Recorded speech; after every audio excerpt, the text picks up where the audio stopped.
He meant it as a passing remark, but the way she answered made the hammer slip in his hand.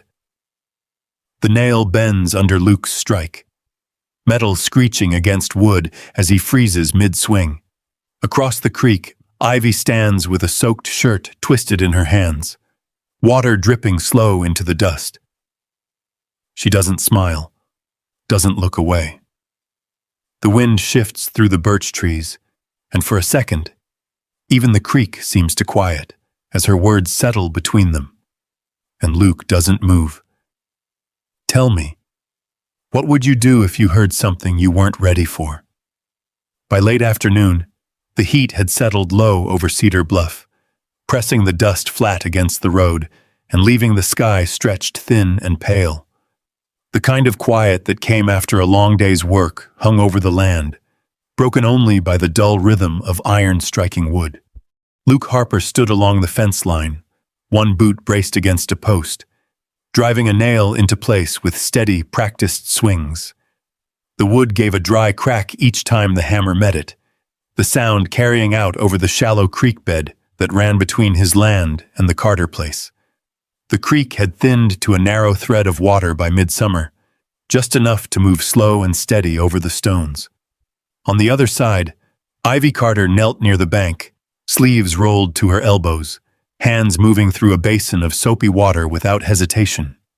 She worked the fabric firm and clean, wringing it out with a twist that spoke of years doing the same thing. She didn't look up. Luke set another nail, wiped the back of his wrist across his forehead, and glanced once in her direction before fixing his eyes back on the fence. The boards had shifted after the spring floods. He'd been meaning to fix them for weeks. Water came higher than usual this year, he said, not raising his voice, just enough for it to carry across the space between them. Ivy dipped the shirt back into the basin, swirled it once, then lifted it again. It always takes that bend first, she answered. Same spot every spring. Luke nodded, though she wasn't looking. He drove another nail, the hammer striking true. Had to replace 2 posts down by the ridge. Soil's still soft under it. A pause settled in. The sound of water dripping from the cloth filled it. Somewhere farther off, a hawk called once, then went quiet again. Ivy stood, lifted the shirt, and twisted it tight. Water streamed down in thin lines, catching the light before disappearing into the dust. A few loose strands of hair had slipped from the tie at the back of her neck, sticking faintly against her skin. Luke noticed. Then he looked away. They talked a little more. About the Henderson cattle moving early this year. About the road out past Miller's Gate getting rough again. About nothing that mattered and everything that filled the time. He reached for another nail and missed it on the first try. The hammer struck the edge of the post instead, a dull, offbeat sound. He let out a quiet breath, set the nail again. Whoever marries you will be a lucky man. The words came out plain, no weight added to them. The kind of thing a man might say without thinking, like commenting on the weather or the way the ground had dried. Luke didn't look up when he said it. He tapped the nail once more, softer this time. Across the creek, Ivy's hands stopped. The shirt stayed twisted between her fingers, water still dripping in a slow, steady rhythm. She didn't laugh, didn't brush it aside. For a moment, she didn't move at all. Then she finished wringing the cloth and laid it over the edge of the basket. Her fingers lingered there, pressing the fabric flat. She drew in a breath that didn't quite carry. I was hoping it would be you. Her voice was low, not uncertain, just quiet enough that it felt like it belonged to the air more than to her. Luke's hand stilled on the hammer. The nail bent slightly under the pressure, but he didn't fix it. He didn't move at all. The wind shifted through the line of birch trees, leaves turning over with a dry whisper. The creek kept moving, same as before. Nothing else changed, but the space between them did. Luke lifted his head, just a fraction, but not enough to meet her eyes. Not yet. Ivy didn't look away either. She stood where she was, one hand resting on the edge of the basket, waiting without stepping forward or back. The kind of waiting that didn't ask for anything. The hammer hung loose at Luke's side. He turned it once in his hand, then set it down on the post beside him. He cleared his throat, but no words followed. After a while, Ivy reached for another piece of cloth and dipped it into the basin again, the motion steady, unchanged. The sound of water returned, filling the quiet where something else had been. Luke picked the hammer back up. He straightened the bent nail and drove it in with 2 clean strikes. Neither of them spoke again. The sun dropped lower behind the hills, casting long shadows across the fence line. By the time Luke finished the last post, the light had gone soft and gold, settling over the land like it always did. He gathered his tools without looking across the creek again. Ivy lifted her basket, damp cloths folded neat and even, and started back toward the narrow path leading to her cabin. For a moment she paused, not turning, just standing there, as if listening for something that didn't come. Then she kept walking. Luke watched the space where she had been until the shadows swallowed it. The creek moved on, quiet and unchanged, but nothing between them was the same. Morning came early in Cedar Bluff. The light slid over the ridge and settled low across the yards, catching on fence rails and tin roofs. Luke was already up, boots on, coffee gone cold on the table beside the door. He stepped out without finishing it. The road that ran past his place curved toward town, then split near the old cottonwood. Ivy usually took the narrower path along the ditch, the one most folks ignored unless they had reason. Luke found himself there without deciding to go. The dust was still damp from the night air. Hoof prints from yesterday had softened at the edges. He stood a moment, looking down the road, then leaned one shoulder against the fence post like he had time to spare. He didn't. A figure came into view a little while later, basket in hand. Same steady pace. Ivy walked with her eyes forward, not hurried, not slow. She wore the same brown dress from the day before, sleeves rolled again, hands already marked faintly from work not yet done. She saw him before she reached the turn. It showed only in the way her step shifted once, then settled back into its rhythm. "Morning," she said when she came close enough. "Morning," he answered. He didn't move out of the way. Not quite. Just enough that she could pass if she wanted. She didn't. "What brings you out this way?" she asked, adjusting the weight of the basket on her arm. Luke glanced down the road, then back at the fence like it might give him an answer. "Fence line needs checking." She looked at it. The posts stood straight. The wire held tight. "I see," she said. A pause sat between them. Not the same as yesterday.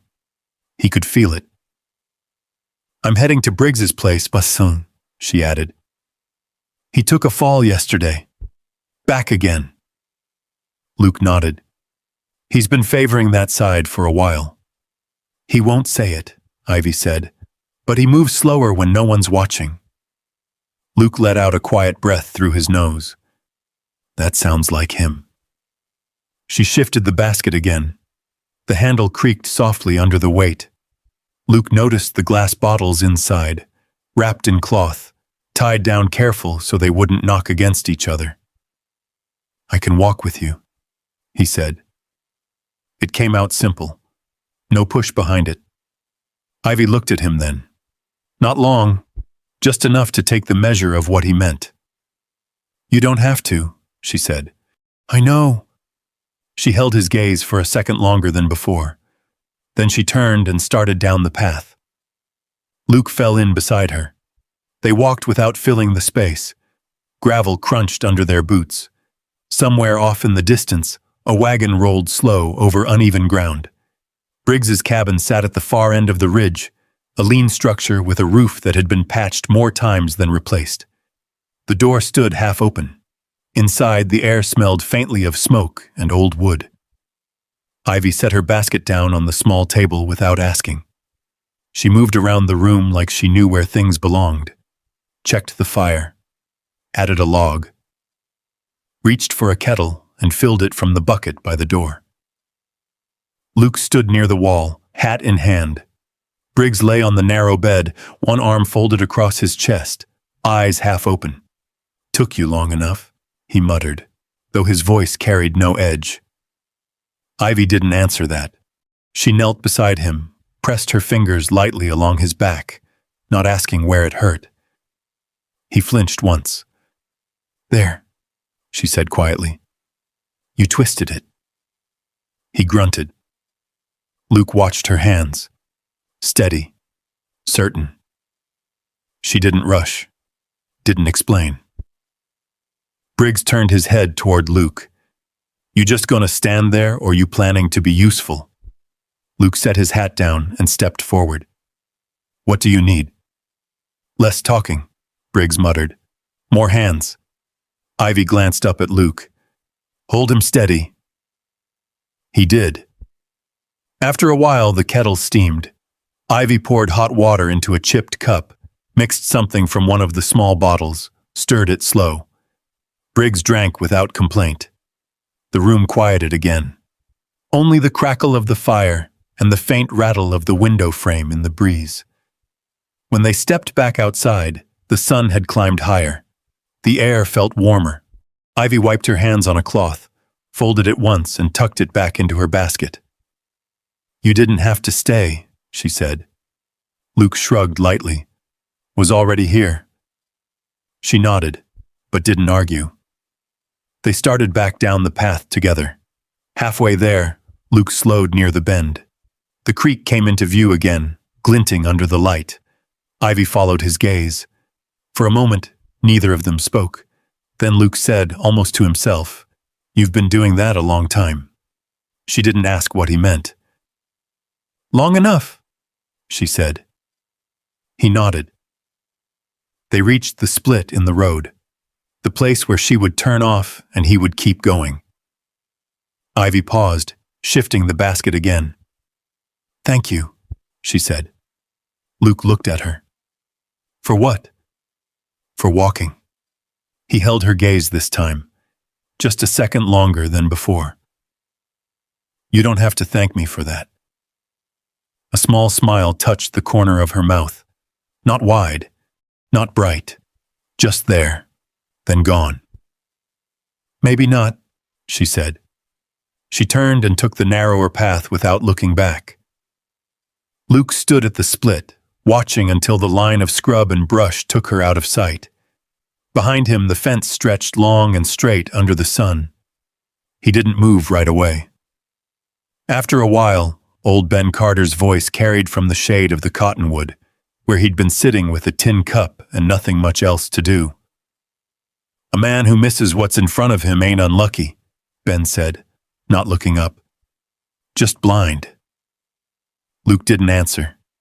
He picked up his hat, turned it once in his hands, then set it back on his head. The road ahead hadn't changed, but the way he looked at it had. By the time the first cool wind came down from the hills, folks in Cedar Bluff had started talking about Silas Boone. He arrived on a gray morning, with a wagon that didn't creak, pulled by a pair of well-kept horses that had never known hunger.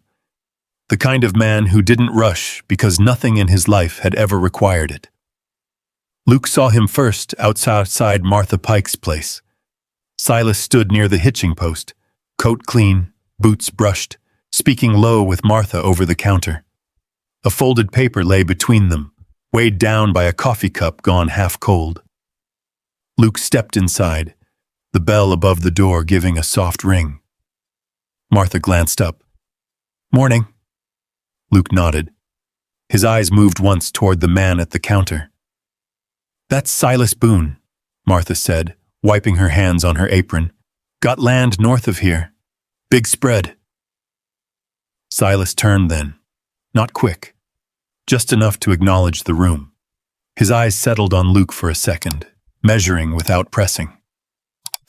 "Harper," Luke said, offering the name like it was enough. "Boone," the man replied. They didn't shake hands. Silas turned back to Martha. "I need someone who can keep a house in order, cook for a full crew, handle accounts if needed. Someone steady." Martha leaned one hip against the counter. "That kind of person ain't easy to come by." Silas didn't argue. He just took a sip from his cup. Martha's eyes flicked once toward Luke, then back to Silas. "There is someone." Luke didn't move, not at first. Silas set the cup down. "Name?" "Ivy Carter." The room held still for a moment. Silas nodded once like he'd already expected it. "Where can I find her?" "Out past the creek. Small place. You'll see it." Silas folded the paper, slipped it into his coat, and stepped outside. Luke stayed where he was. Martha didn't look at him right away. She picked up the cup, rinsed it slow in a basin, set it aside. "Some things don't wait forever," she said, like she was talking about nothing in particular. Luke stared at the counter. A faint ring of coffee marked the wood where Silas's cup had been. "She won't say yes to just anyone," he said. Martha shrugged lightly. "Didn't say she would." Luke nodded once, then turned and stepped back into the daylight. He found Ivy that afternoon near her place. The cabin sat low against the edge of the brush, one window open to catch the breeze. A length of cloth hung on a line, moving slow in the wind.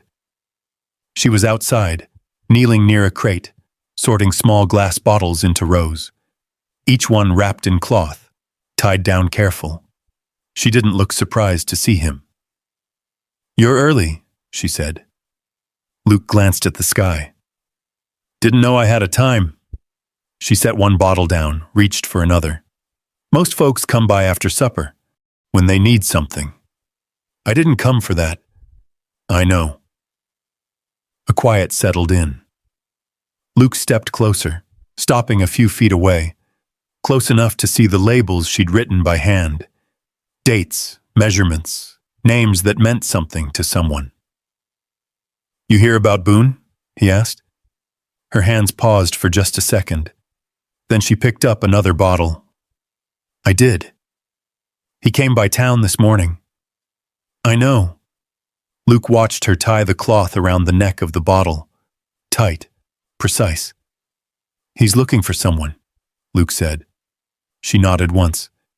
"He found me." Luke let out a slow breath. "What did you tell him?" Ivy didn't answer right away. She set the bottle down, wiped her hands on the edge of her apron. "It's steady work," she said. "Good pay. A place that doesn't shift under your feet every season." Luke looked at the cabin, the worn boards, the patched roof. "That's not what you have here," he said. She followed his gaze. "No." Another pause. "When would you go?" he asked. "Before the first frost." That was sooner than he expected. Luke nodded, though it didn't sit right in his chest. "You already packed?" he asked. "Started." She reached behind her, lifted a small crate. Inside, folded cloth. A few personal things. Not much.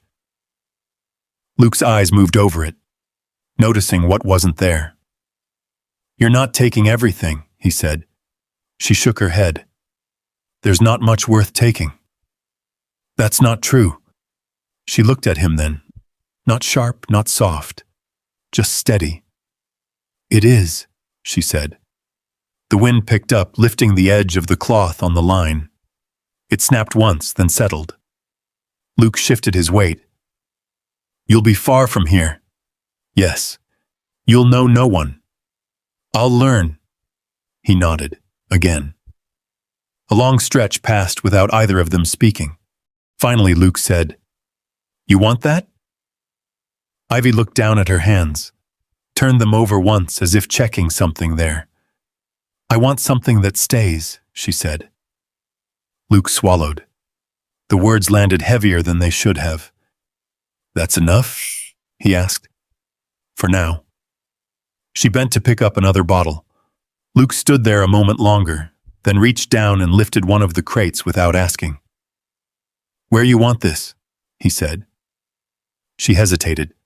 Just a flicker. "Inside," she said. He carried it in. The room was small. A narrow bed, a table, shelves lined with jars and folded cloth. Everything in its place. Luke set the crate down near the door. Ivy stepped in behind him, set another beside it. They worked like that for a while. No words. Just the sound of wood on wood, glass shifting softly. When the last crate was set, Luke straightened. "That's it?" he asked. "For now."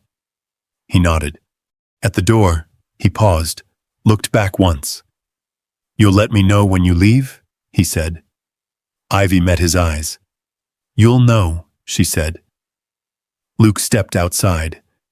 The sun had dropped lower again, casting long shadows across the yard. He stood there for a moment, then walked back toward the road without looking back. Behind him, Ivy closed the door. The latch clicked soft, and for the first time since that afternoon by the creek, the space between them felt like it was starting to close for good. That night, Luke didn't light the lamp right away. He sat at the edge of the table, hat in his hands, turning it slow, listening to the quiet settle in around him. The house held the day's heat for a while, then let it go piece by piece as the dark crept in through the windows. Outside, the wind moved through the dry grass. A loose strap on the hitch rail tapped now and then against the wood. Nothing out of place, nothing wrong. He leaned back in his chair and closed his eyes. For a long time, he didn't move. Then, without thinking much about it, he stood, stepped outside, and walked past the fence line into the open field behind the house. The sky had cleared. Stars spread wide over the ridge, steady and distant. The ground under his boots felt firm, familiar. He'd walked it 1,000 times, but not like this. He stopped halfway out, where the grass ran low and the land dipped just enough to catch the night air. His hands settled on his hips, then dropped again. There was nothing to fix out here. No post leaning, no wire loose. Still, he stood there. He saw her in pieces, the way memory works when you don't ask it to.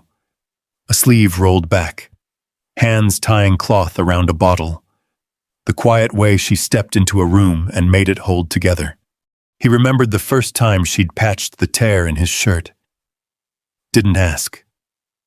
Didn't make a point of it. Just set it back where he'd find it, folded clean. He hadn't said thank you. Didn't seem like something that needed saying at the time. The wind shifted again, cooler now. Luke drew a breath that felt sharper than the last.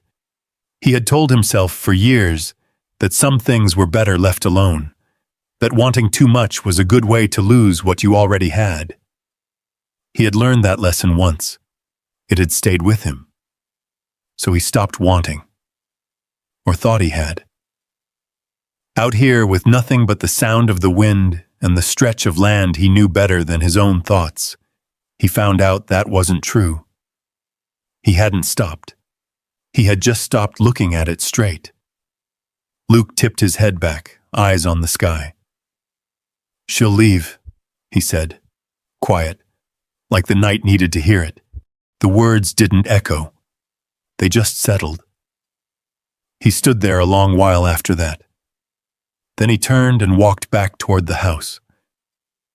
Morning came with a thin layer of frost along the edges of the grass. Not enough to mark the season.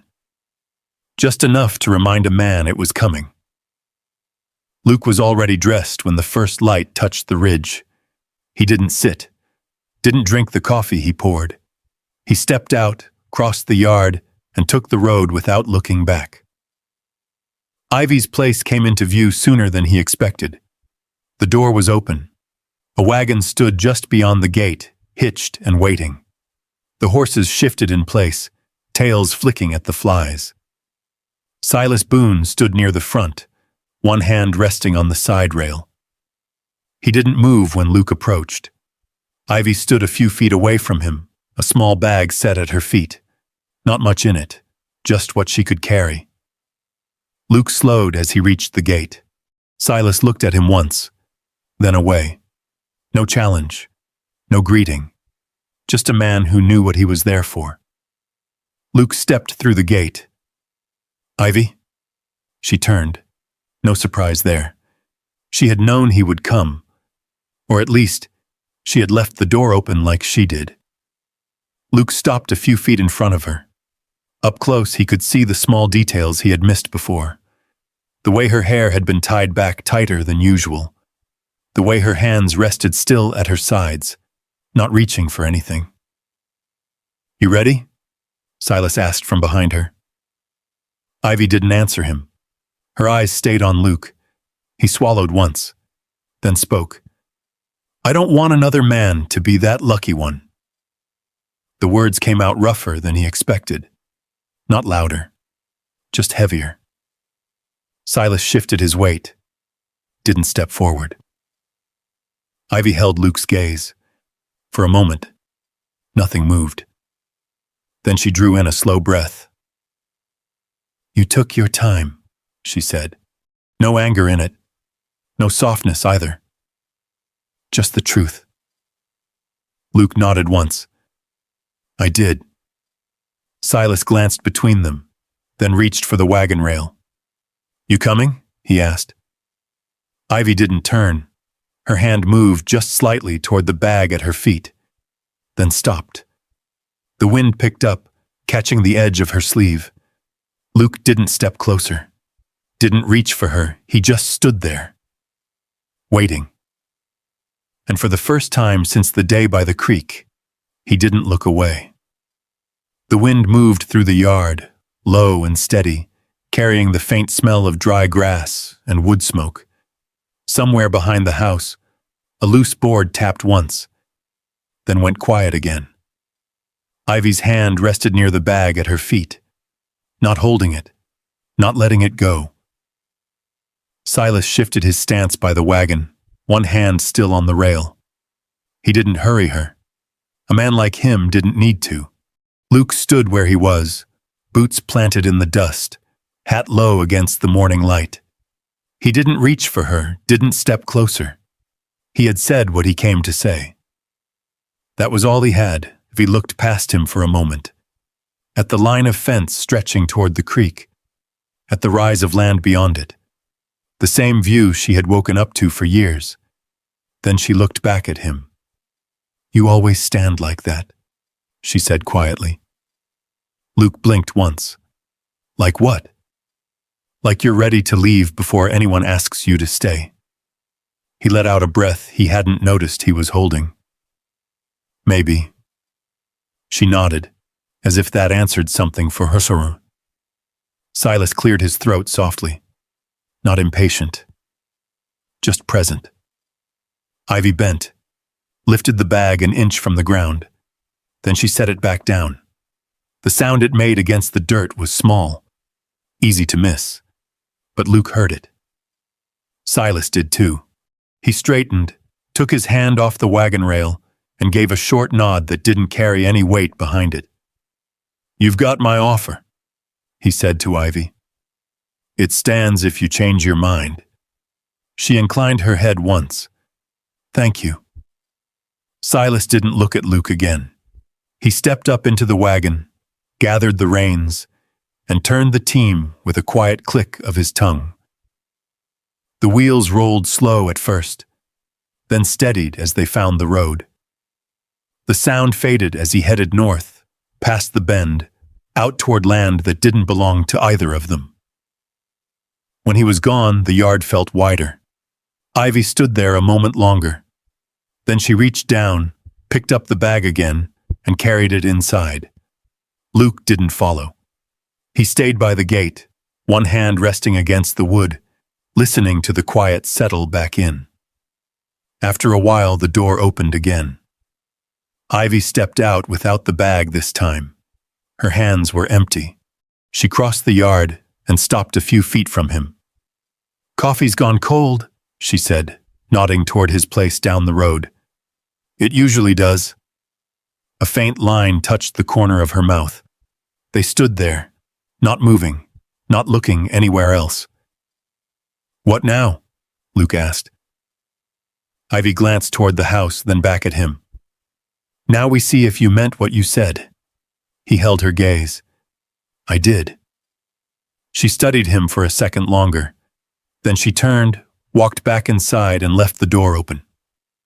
Luke looked at it. Not long. Then he stepped through the gate and followed. Time didn't shift all at once. It moved the way it always did in Cedar Bluff. Slow, steady, measured in small things. A hinge fixed before it could fall off. A bucket filled before it ran dry. Luke started coming by in the mornings. Not every day. Just enough that it stopped feeling like a visit and started feeling like something else. He fixed the loose step on her porch without saying anything about it. She noticed. Didn't thank him. Just used it the next day like it had always been there. She set a cup of coffee on the table when he came in, not asking if he wanted it. He drank it. Winter came early that year. Frost settled thick across the ground, turning the grass silver at dawn. The creek slowed, then edged over with ice along the banks. Luke worked through it. Fences, cattle, wood stacked high against the side of the house. One morning he carried a frame through Ivy's door and set it against the far wall of the kitchen. She looked at it from where she stood by the stove. "What's that?" she asked. "A window," he said. She didn't move closer. "You already have one. Not facing the right way." He spent the afternoon fitting it into place, cutting clean, setting it firm. By the time he was done, the light from the east poured through it, thin and pale in the winter air. Ivy stood in front of it, hands resting on the sill. "It'll catch the morning sun," Luke said, brushing dust from his sleeves. She didn't answer right away. Then she turned, crossed the room, and took his hand. Not quick, not uncertain, just steady. "Thank you," she said. Luke nodded once. He knew she wasn't talking about the window. Years passed the way they do when no one's counting them. The fence by the creek got rebuilt twice more. The birch trees grew taller, leaves turning gold each fall like they always had. One late afternoon, under that same stretch of sky, Luke stood by the fence again. Two small figures ran ahead of Ivy on the other side of the creek, their laughter carrying over the water. She followed them at a slower pace, her hand brushing the tops of the tall grass as she walked. When she reached the fence, she rested her arms across it and looked at him. "You once said, 'Whoever marries me would be lucky,'" she said. Luke smiled, just a little. "I got it wrong." She tilted her head. "Did you?" He shook his head. "Yeah." She watched him a moment longer. Then she nodded once, like that settled it. "No," she said. "We both did." The children's voices carried again, pulling her attention away. Luke leaned on the fence, looking out over the land that had never changed and the life that had. The creek moved on, quiet and steady, and this time, nothing between them felt unfinished. If you had stood there that evening, with the light falling low across the fence and the sound of children drifting through the trees, you might not have thought it was anything remarkable. Just a man and a woman, leaning on weathered wood, watching the day settle. But sometimes the life that matters most doesn't arrive with noise or certainty. Sometimes it waits, right in front of you, patient, steady, asking nothing, until the moment you finally see it. And maybe you know that feeling. Maybe there's been a time when something real stood close enough to touch, and you told yourself it could wait, that you had more time, that you'd get around to it someday. Luke almost let it pass him by, not because he didn't care, but because wanting something again felt like a risk he wasn't ready to take. Ivy didn't chase. She didn't plead. She simply stood where she was, honest, steady, and willing to walk away if she had to. And in the end, that's what brought him back. Not fear, not loss, but the quiet truth that some things are worth choosing, even if it takes you longer than it should. If you've ever found yourself standing at that kind of crossroad, I'd like to hear where you were and what you chose. There are more stories like this waiting just down the road. Stories about the chances we take, the ones we miss, and the ones we find our way back to. And if this one stayed with you a little while, you're always welcome to ride along for the next one.